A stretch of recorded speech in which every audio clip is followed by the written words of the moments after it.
Thank you, Chairman. I appreciate that. My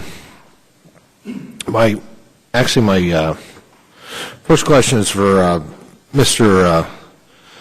Campbell. Was a commissioner of Board of Commissioners. Now, the question, my exchange I had with the Forest Chief,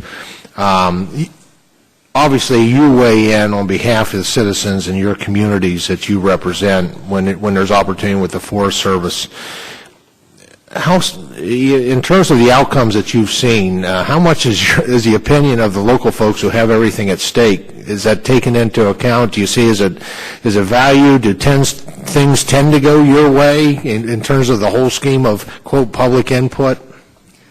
Well, thank you for that question. You know, I've sat in on quite a few meetings with the U.S. Forest Service on issues there, and I feel like I'm talking to the trees. I feel like the opinions and the concerns of my county are ignored on the most part with the Forest Service there. We have, in my county, there's two different districts or two different areas. We have the Twist district there and the Tonasket district there, and I sat down with members of both, and it feels like I'm getting the runaround there. So the answer, not so their much. hands are not so good. Not so good. Yeah. Oh, not so good.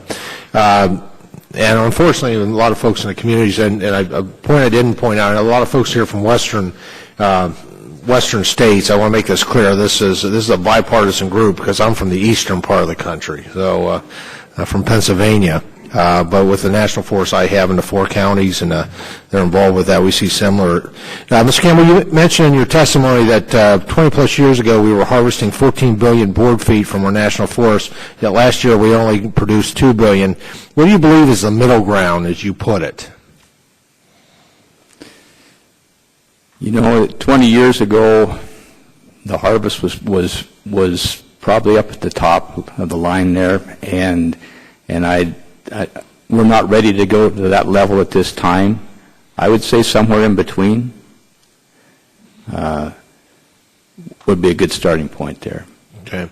Now, do you have any forest land in your county that is managed by the private sector at all, and how does that compare with what the Forest Service is doing? And you may not, I don't know. We do have some private sector land.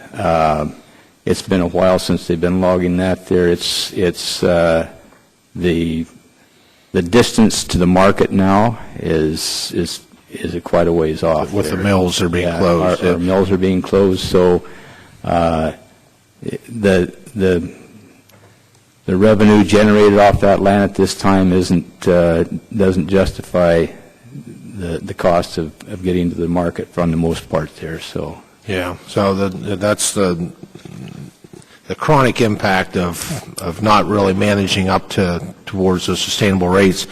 I know in the 5th District of Pennsylvania we have there's about 120,000 acres that are adjacent to the Allegheny National Forest. It's privately held. Collins Pines, they've been around since the Civil War, and their production annually on 120,000 acres equals the just under 500,000 acres of forests that the A&F does. And so that's part of innovation, though. That's part of looking to see what the private sector is doing, how do we replicate that? How do we get that kind of production, which is good for our forests and good for, quite frankly, for our rural communities to make them vibrant.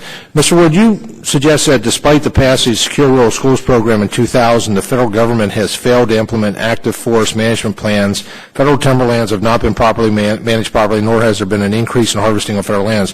Why do you believe we still are having fundamental challenges in harvesting the necessary levels of timber from federal lands?